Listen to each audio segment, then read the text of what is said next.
Good morning, and welcome again to the event, to the last day of the event. It was really a wow type of presentation by Albert. I think we should just all take a deep breath here, or better, just book our tickets, go home, and start working on EDA tools for the next many years. Because I mean, he's right. It's a bottleneck now to have this thing.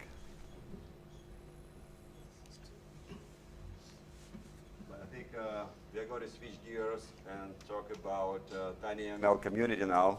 I think what you see here in this room is a great example of the community we have now, and this is a subset of the community. This is just Europe, Middle East, and Africa. We have a bigger piece.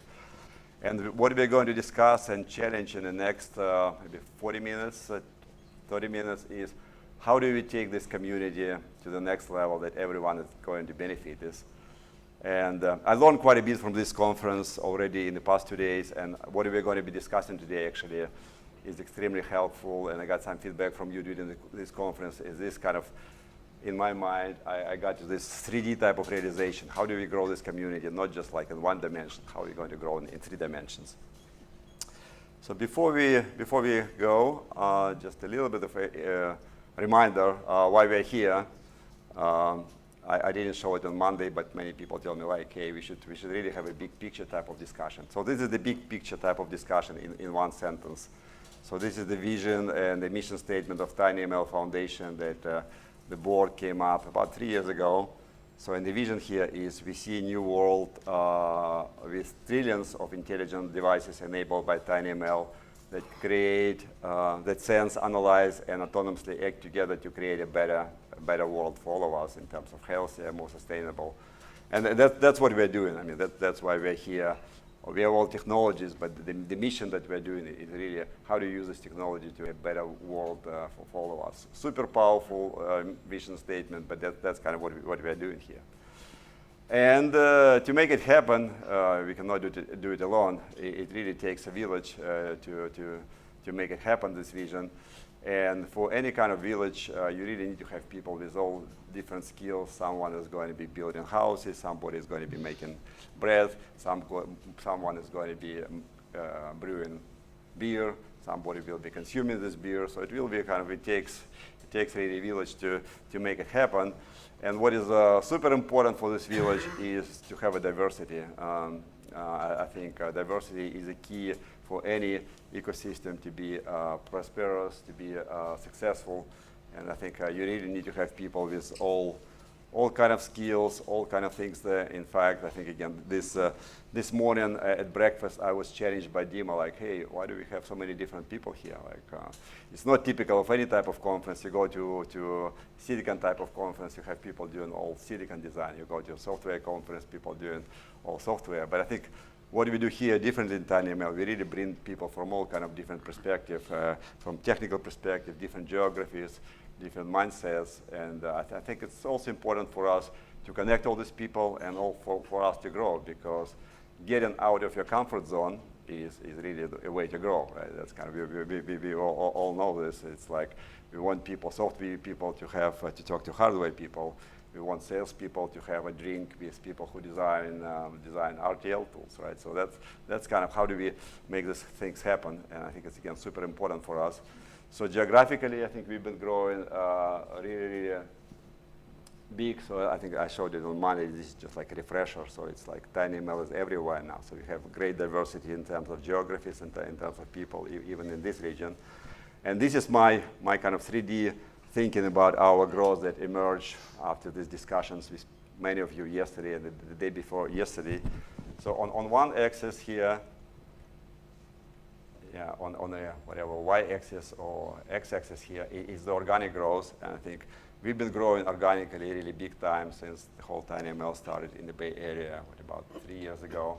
So it's grow very, very fast growth there, and there is no sign of kind of slowing down. I think we'll be growing organically big time. So the other dimension of this growth is the y-axis here. Is the partnership and the networking effect. I mean, we all know that it's like when two people from different backgrounds work together, they create value which is not two. It's 3 or 5 or more. I mean, there are many companies that show successfully the networking effect. I think That's the partnership angle here. And I think the piece that we as a community really need to focus more is how do we grow this community into verticals? How do we talk to people who are not like us, who are different type of people who design cars, like Alberto said, people who build the future of retail, people who work on healthcare. So I think this is kind of super powerful, and that's probably where we need to get most out of our comfort zone, because this is not our area of expertise. That's kind of, we need to bring these people and connect them to this technology. And the growth, I think, by verticals, I mean here verticals kind of for money type of verticals. People develop technologies to make money, and there is nothing wrong about this. I think that's how we are humans build. But also, I think we need to develop these verticals to bring this technology and give it back to people. This is the for good angle. And as you know, tinyML is super passionate and super energetic about the for good angle as well. So those are the 3 dimensions of growth. Again, thank you for all of you to kind of providing some feedback during the conference. And I think it's probably more than 3D type of thing. It's a simplified version already, but it's not definitely, it's not a 1D type of growth. That's where we need to go. And to help me to tackle this problem, I invited these 3 distinguished people to join and help kind of to navigate these 3 axes of growth. I think Gianmarco, he works for ARM, and he leads the tinyML group in UK and also in Italy. And at his day job at ARM, he's in charge of machine learning software. And to this community, he's also known as the tinyML chief on duty. And I think he published this. You have a book here? I think you have it. Yeah, it's there. Yeah. So this tinyML cookbook, literally, that's why he's the chief on duty there. I think when I saw it on Amazon, actually last night, it's becoming like a very super popular book. It has, I don't know if you can see it here, it's a 5-star reviews on Amazon. It just came out recently. Yeah, I think from Amazon.com is 20 stars right now, 20 so, stars, yeah. which is good. Yeah, and I got some feedback from friends of mine. They really think this is a cool book to cook tinyML, basically. That's why he's the chief here. So then on the left, we have Hajar. She leads tinyML group in Morocco, also super enthusiastic about tinyML. She's a very well-regarded professor at the university in Marrakesh. And recently there was a ranking done by AAD, I think, or someone. Scientific index. Yeah, scientific index. It's a very objective way of measure people's performance based on publications, impact. There is like a multiple parameter formula there. And she was ranked as #1 in the computer science and AI in the university, #6 in Morocco, and number in the 100 in Africa. So that's like a really huge thing. And additionally to her day job, doing university work and then being the lead for the Morocco chapter of tinyML, she also works as Chief Innovation Officer of PhotoHub. It's one of the tinyML sponsor companies or strategic partner companies. You see them in the area there. I don't know how she does it, doing all the things. And I think what I learned about her, she's also an amazing, not only an amazing professor, teacher, she's an amazing student herself.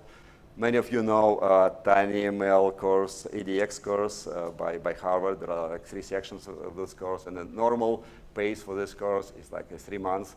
Many folks from my team took this course, and it was like 3-4 months type of training. And she completed all these 3 classes in 1 week. When she got passionate about tinyML, she said, yes, I need to do it. And in 1 week, she became a professor. I accelerated the videos to the 2 rates.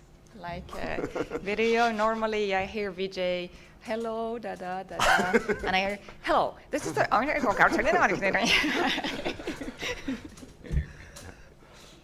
Yeah, and really happy for you to be part of this community. So exciting. Driving it. And then we have Thomas. Thomas came from Geneva. His day job, he works for ITU, that's International Telecommunication Unit of United Nations. He's a deeply technical guy. He drives a lot of initiatives in ITU in AI for Good, and one of them we collaborate with UN and ITU, and Thomas is our key guy there on tinyML for Good weather stations, and we'll talk about this today. So again, we have a very diverse team. We have 3 dimensions to tackle. We have, how much time we have? Need to do time. We have about 30 minutes, that's fine. And in addition to these 3 people, I invite all of you to be part of this panel discussion, because again, we do want to discuss how we are going to grow this community in 3D, not just kind of in one dimension, but also vertically and in terms of partnerships and networking. So I think at this point, maybe I'll give like 1 minute. And by the way, we don't have any prepared questions for this panel. We're going to improvise, so we'll see how it goes. So at this point, maybe I'll give like a couple of minutes to each of you to tell the audience about your journey in general and like why you're excited about tinyML in particular. Yeah. So the first time, I am from machine learning background, not from embedded systems background. And at my university, I'm coordinator of master program in data science, artificial intelligence, where I teach big machine learning and big data analytics and all that big stuff.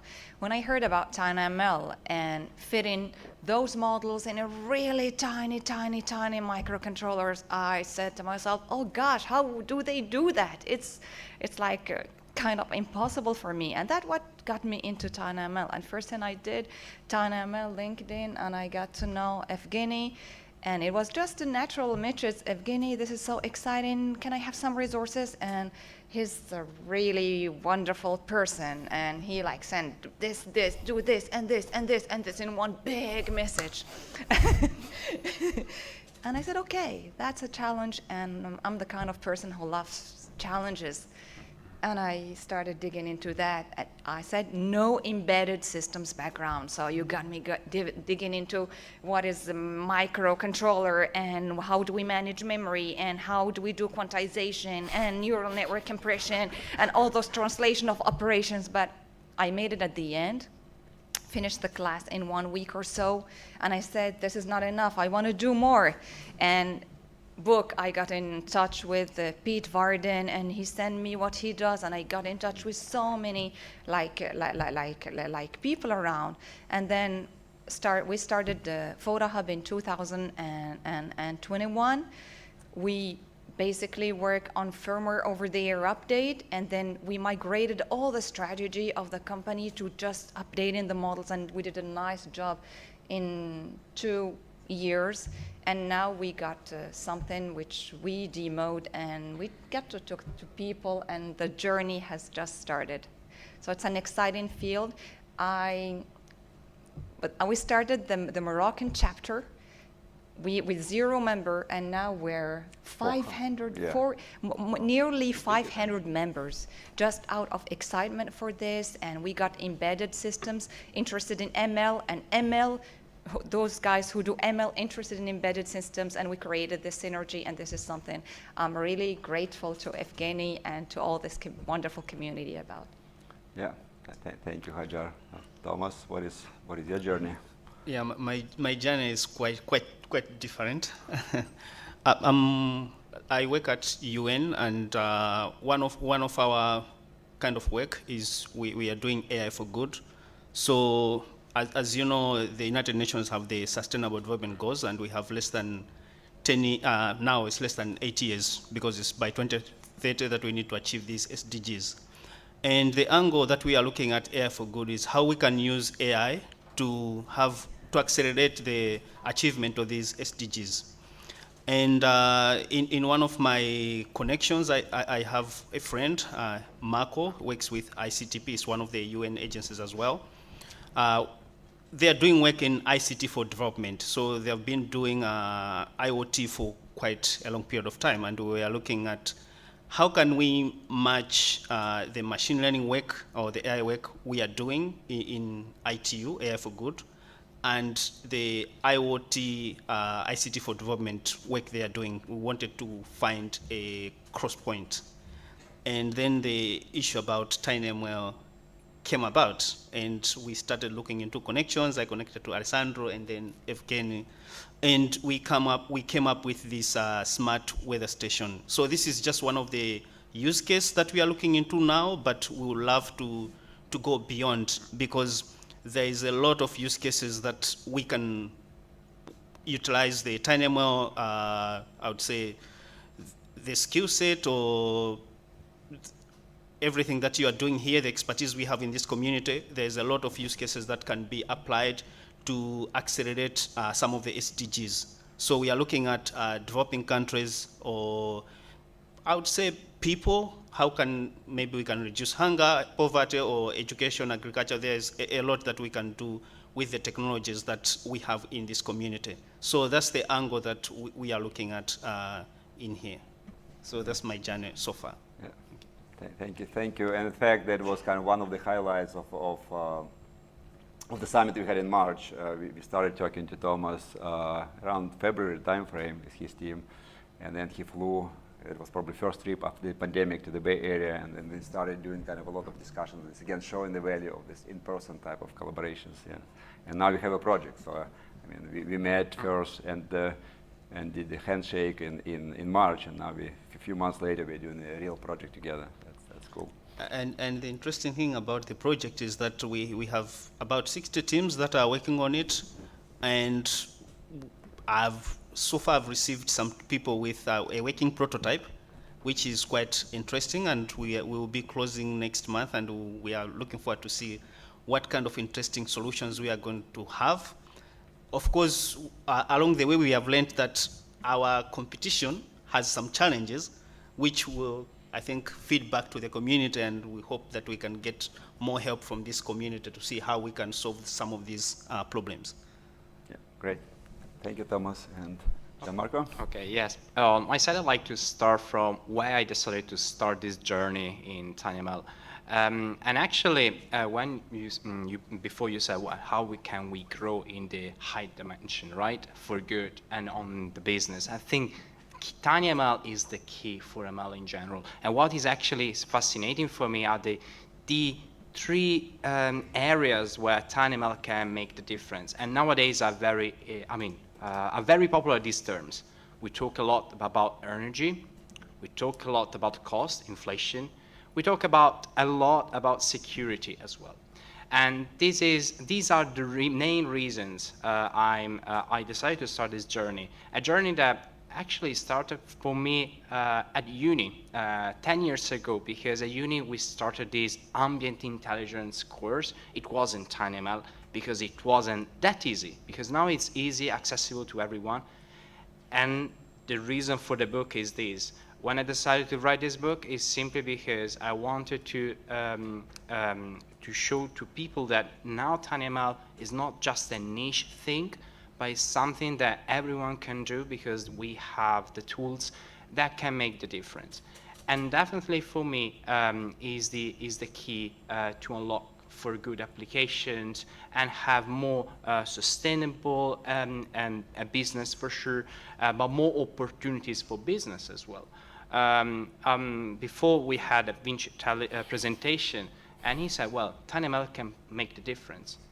Because if we think about it, I think, and also during your presentation you said more edge, which means that actually tinyML is the thing that can make the difference in the edge space as well, are not disconnected, are all connected. And at the time I'm working on both areas, edge device and tinyML, simply because these two things are not disconnected at all. They need to live together. And I won't stop here, because I believe we can start the panel. Yeah, let's now talk about the first dimension of this, which is the organic growth. So Hajar, you and Gianmarco, you've been both super active in your local communities, building the momentum there, which is amazing. So maybe you can share some experiences, how to get it to this 500 people in a couple of months type of thing. Is there any secret recipe there? And also what kind of, and sharing this experience with the audience, and like, what are the challenges or maybe gaps you see there for us to kind of to work together to make this organic growth even faster to accelerate it. And Thomas, you've been doing similar things on the United Nations side with the AI for Good. Maybe you can also share your experience, how to kind of do this organic one-dimensional growth in your communities, like if there are any lessons there that can be useful to the group. So we'll start with Hajar, I guess. Yeah. When I worked on big ML, I've always had this domination from big players like Google, like Amazon. And when I saw tinyML, it was for me like democratization of AI, because you get the intelligence to the edge. And in Africa, because I'm from Africa, Morocco, I see a lot of brilliant talents and brilliant young, the age, I mean, the average age in Africa is something between 18 years old and 20 years old. So this is a really, I mean, a really young population.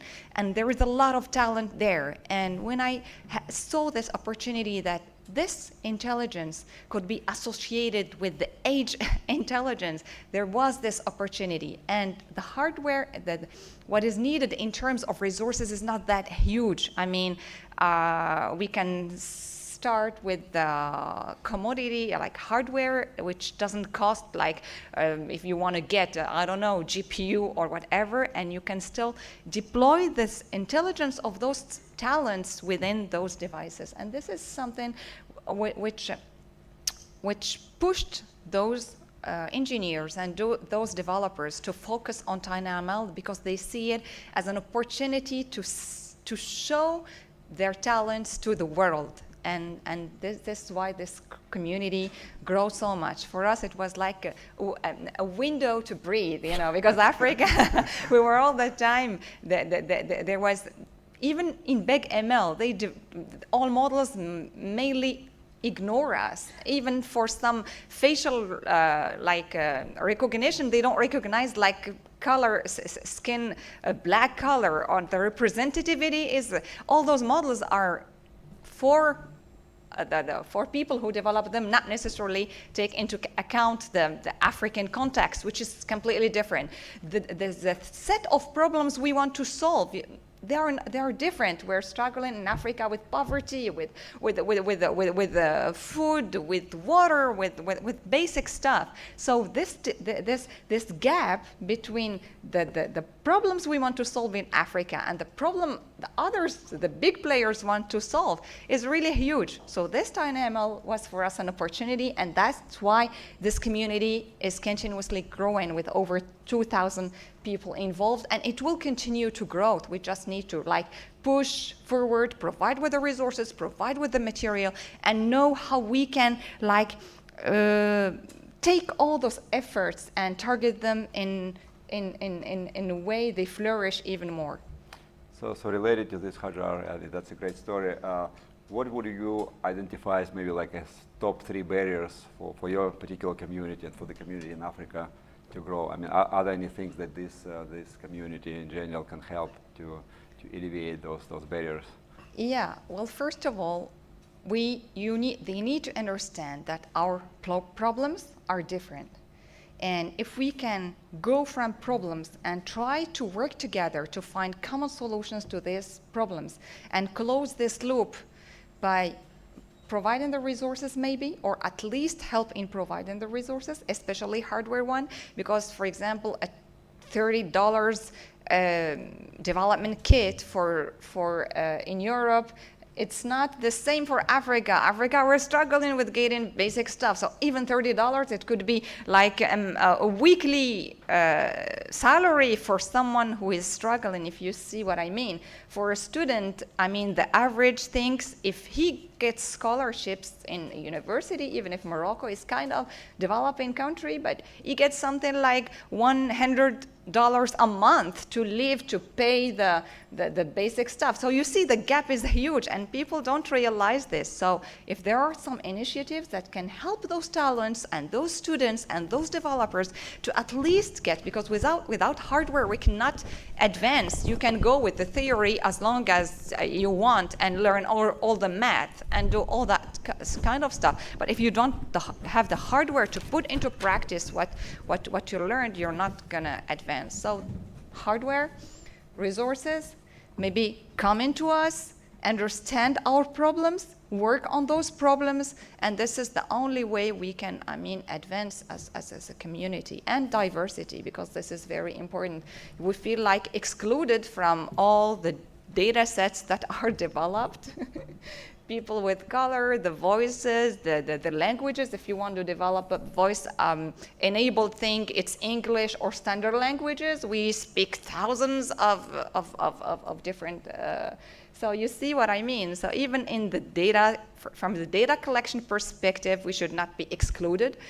During the development process, we should not be excluded. Our problems are different. That should be taken into account. The resources, and of course, you're doing a great job with democratizing access to the technology, and this is something we really appreciate. Yeah, thank you, Hajar. And on the third point you mentioned, coming to us, I think I guess they're all going to be invited to Marrakesh, right? At some Yeah, point. of course. It will be a pleasure to host the tinyML EMEA in Marrakesh. Marrakesh is a very beautiful city, considered as among the 10 most touristic and cities in the whole world, with a lot of wonderful things to see. So why not organize maybe next year or the next after the summit innovation forum in Marrakesh? It would be a pleasure. People are really, in Africa and in Morocco, people are really kind and they welcome people. So Yeah, and for now it's a top secret, but we are in a discussion of doing an event in Africa and in Marrakesh in particular, so just keep posted. that would be great. Yeah. So Gianmarco, maybe you can share your experience with the UK and Yeah, and Italy. absolutely. So I can say that it was a challenge to start with because there was a pandemic.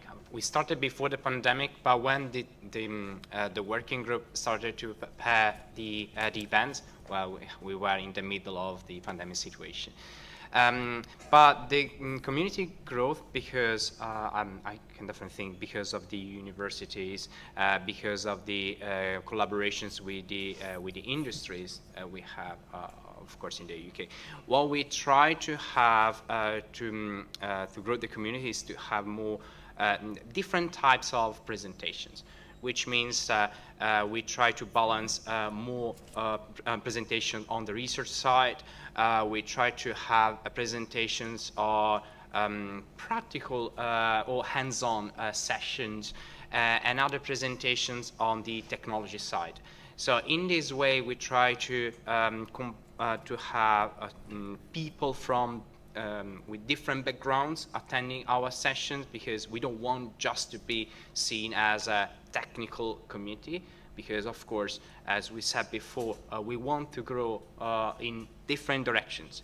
Of course, we want to reach the technical people, but also we want to reach the business people to unlock new potential use cases.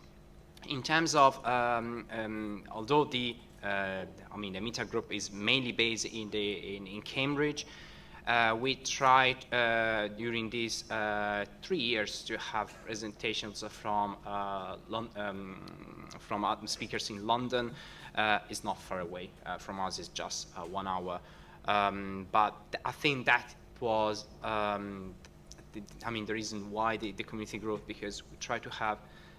Well, this is one of the reasons. I think the other one was the fact that we try to have presentations, even if, let's say,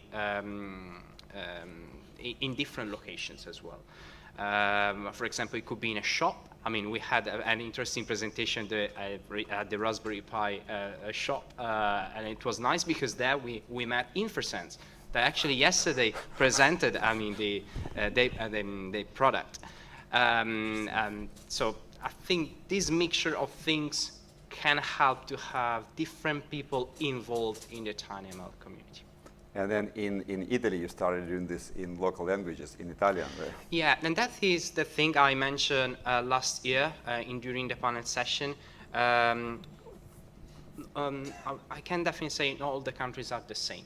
Of course, we try to speak in we speak in English in all presentations, which is definitely great to have a broader audience, to have a broader connections.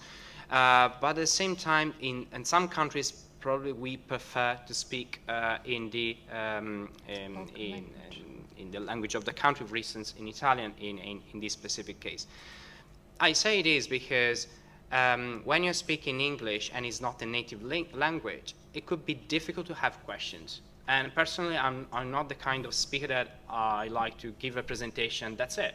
I like to interact with people. I like to know what they think about it. And of course, it is much more natural if you deliver the speech in the language that they are more familiar with.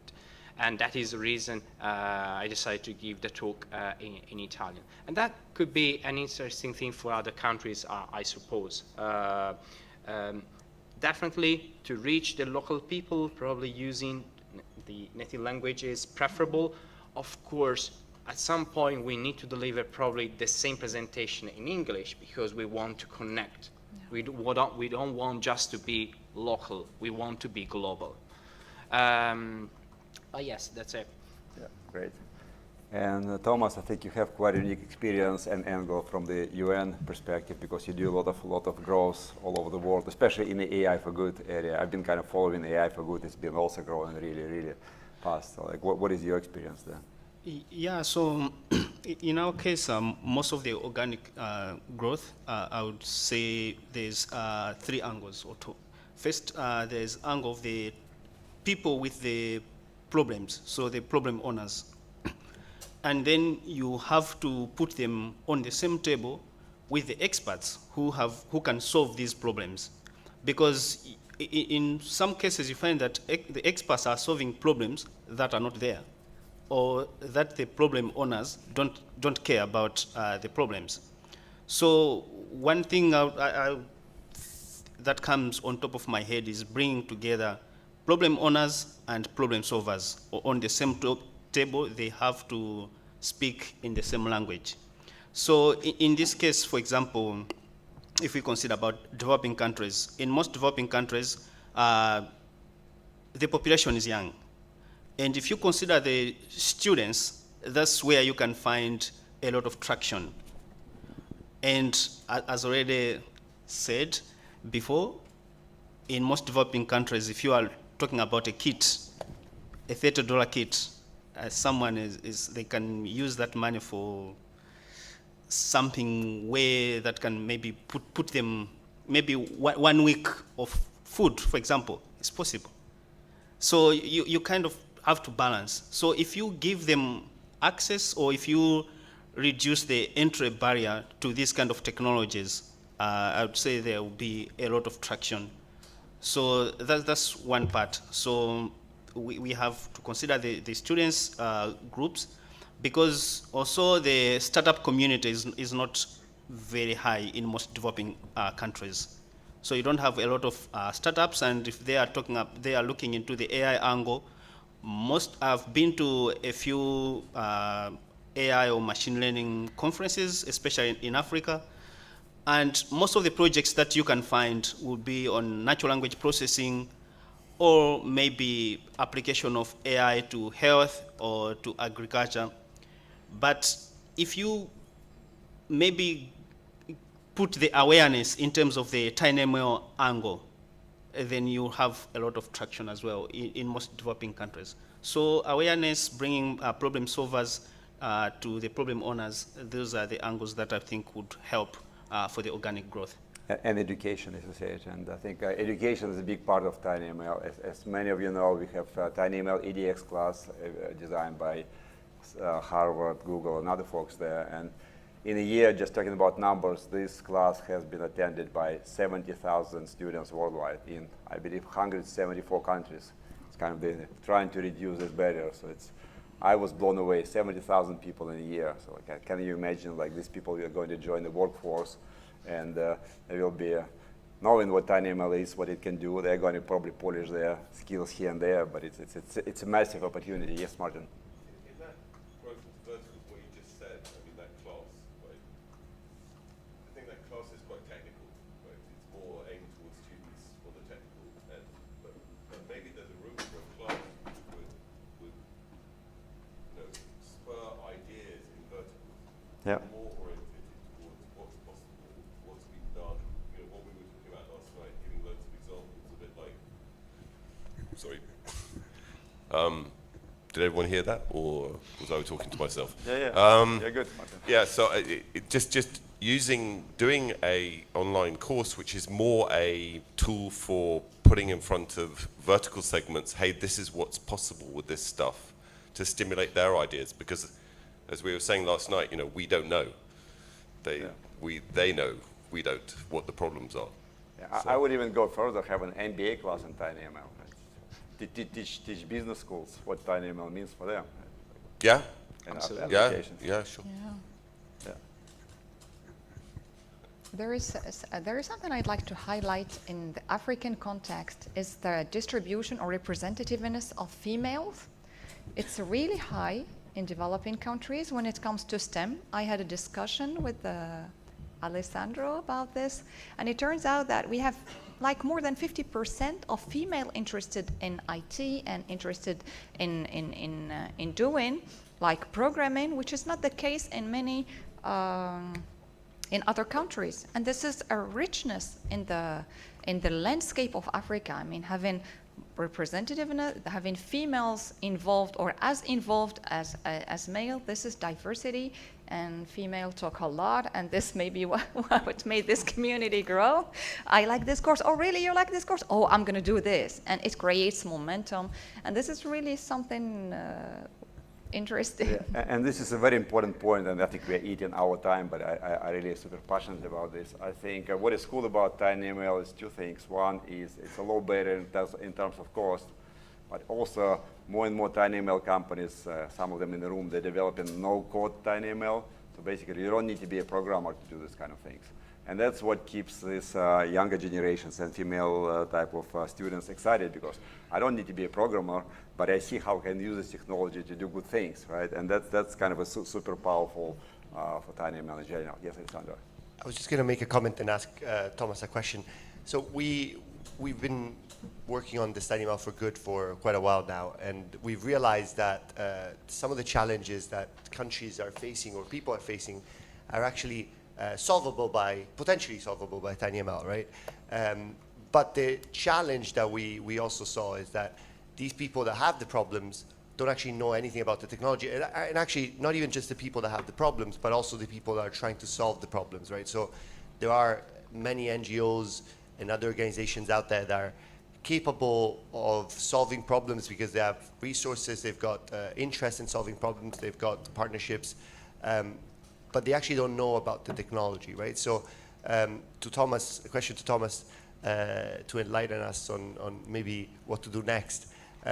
How do you see this kind of cross-pollination between us having the technology and the knowledge and the companies or NGOs actually and other organizations, governments, to try and educate them? Like, we talked about courses. What is something that could work in educating them on the abilities that we have? So my short answer would be awareness, but it has too many angles. What is awareness? But to just go to the point, I've been talking to many people. I've been to several conferences, especially in the AI machine learning area, and a lot of people don't know about tinyML. And it's a big problem. And how can we create this awareness? First, we can showcase some of the low-hanging fruits, low-hanging use cases that are really helpful to people in those areas, in those regions, but also that are easy to implement. So you talk about, let's say someone is interested in agriculture, for example. You can use tinyML without it being connected to the internet, using just a simple camera to detect a disease. And that's a simple implementation, but it can mean a lot to, let's say, a farmer in a village, because if they have some disease, they can detect this in air time. It means that they can be able to mitigate. So these are the technologies that we can showcase to, let's say, student communities or in different platforms, in different areas, in different conferences, to just create this awareness so that people are aware that there is this tinyML community, it is growing, and they should ride along. Or maybe during specific sessions in the summit, just a block or a slot to invite some of those NGOs and people to see what we are doing, not highly technical, but just on a higher level what could be done. That could be an option too. Yeah. Yeah. And thank you for asking this question, Alessandra. This is a perfect segue into this axis, which is, I think, super critical for us to address now, because the technology foundation is great, the community is there, but what is the most efficient way for us to connect the technology world to the world of people who own problems, who have problems, either in the commercial space that creates business opportunity, or in the for good space. When we talk about tinyML and technology in general, we often think about machine learning models, data, and we basically think that once we have the models and the data, we are done. But to connect the models to this world, I mean, there is many steps here in between. I think Alberto identified one of them, the EDA tools, how to kind of make it more standardized in these ways. So what are the other missing pieces here? I know Hajar, you have some ideas there. How do we kind of go beyond the models and connect it to the real world? What needs to be done there? What are the I think it takes more to just code. What happens in tinyML is exactly what it happens with machine learning like a couple of years ago. Everybody started focusing on developing models, training the model, getting the model to work, optimizing performance, but the ML code is just one tiny box in that big picture of getting tinyML to work in real-world scenarios. I mean, productionizing machine learning and the deployment of those machine learning models. Because what it happens is that, and I noticed it, I attended this summit in San Francisco, and I saw there's a lot of effort done into, shrinking the model, optimization, doing this. But okay, you put it at the end customer there. You have a nice application, a working application that works in your lab. You try to ship it, and what's the rest? So I think we need to get this global picture, which is the tinyML infrastructure. There is this data engineering, which involves all the data set and the contextualization of there is the model engineering. This is where most people are focusing right now. There is the deployment of the model, which is a critical aspect, how you can deploy it, and not only to one device, because everybody is happy with one application running. It could be whatever, mosquito buzzer data or whatever. But if you want to deploy at scale, there is a lot more, and there is this monitoring of machine learning models. There is monitoring for model drift, for degradation on performance. Maybe the whole business model would change, and you might need to embed another intelligence at those end devices. How are you going to do that? And there it comes, updating those models and making sure that this intelligence is this model doesn't live in an echo chamber, but is something that is alive, that can live over time, that can make the customer happy. You cannot just deploy and forget it like 2 months, and the customer comes and say, oh, the model is not working, because the data changes, the behavior changes, and you have nothing to do.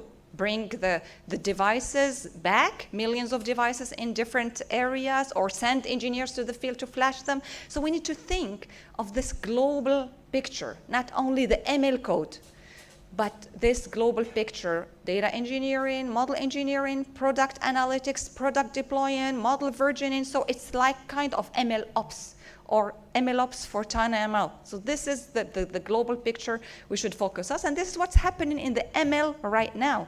You cannot just develop a code and say you have a ready-to-go production model. It's the whole pipeline that you should provide, and I think if we want to grow, we need each one of us, either as researchers, or as students, or as developers, or as tinyML startups or companies. We need to find ourselves in that global picture.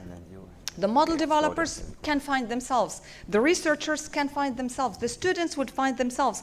But also, the customer should find itself in the application, because at the end, we don't want to just do amateur stuff. We need to get business out of this. And if we want to get business out of this, we need to make the customer happy and not have a model and a model that misbehaves over time. So I think we need to focus on the global picture, the global ecosystem, and where each one of us, and of course, mutual interaction is very important. No one should work in its corner. Those who develop the model can perfectly work, and we have a concrete case with Imagimob, with other companies where synergies gets created only by forums like this. And we create synergies. We can have silicons, we can have models, companies that do the models, that do the deployment, and we create the synergy, and I think it's very important. Yeah, no, I think it's great, especially the partnership part, and I think we need to speed up and address the third axis here. And I think at this point, I'm going to ask Thomas to talk about our joint partnership program, what we've learned so far, and like where we are going there. So this year we started this competition called the Smart Weather Station Challenge. And what we are asking is quite simple. We are asking people from all over the world to come up with ideas on how to design, or they are supposed to design a smart weather station with no moving parts using tinyML. And we have received several proposals so far from more than 20 teams. Of course, we have close to 60 teams that are participating. And we are hoping to have very interesting solutions, because the idea is that they are supposed to use tinyML, so no moving parts, because in most countries, if you have moving parts, they break easily. And we don't want to have a weather station that you put it in the field, 2 months later, it's broken. So, but also it has to be low cost, low power. And of course, as I already pointed out at the beginning, that the solutions submission deadline is next month in November. We'll be coming back to the community. I hope most of you will participate in maybe when the teams are pitching their solutions. And of course, we can get more expertise, more ideas from the community on how we can advance this work, because we would like to have a product, a working prototype or a working product that can be deployed in developing countries. One of the ideas why we came up with this challenge is that in Africa, for example, there are as many weather stations as there are in Germany. So if you compare the size of Germany and the size of Africa, you cannot compare the amount of weather stations. And weather stations are very important in many aspects, because you are talking about, if you talk about climate change, you are talking about agriculture, food security, it goes into different dimensions. So having weather stations in every country, every region, every area is very helpful to local people, but also it will be helpful for everyone. So that's just a brief snippet about the challenge. Yeah, thank you, Thomas. We can also envision this challenge, not necessarily the weather station challenge, but we can inverse it. I mean, having problem from industry, like projected into like hackathons or where students could be, or developers could be involved. That would be much more interested. Yep. For the weather station, probably I can add one small thing about the book, because actually the first tinyML project of the book is a weather station, because it's simple but complex at the same time. And in case you're interested, it can gives you the whole pipeline to develop such an application that definitely can make a difference in places where internet is not an option, for sure. Yeah, well, I think at this point I would like to have more discussion with the audience on these 3 axes, but we need to move to the next room and continue the discussion there. Please talk to us on all of these 3 ideas. I think this is just the beginning of this 3D growth. I mean, we've been doing a lot of 1D growth in the past 2 years, mostly organic. We're starting doing some partnerships and getting into the verticals. Any kind of ideas, any kind of suggestion there would be great. And So we can continue there because I have an idea. yes, Okay. you can maybe do like, let's move on to that room and continue this. Yeah.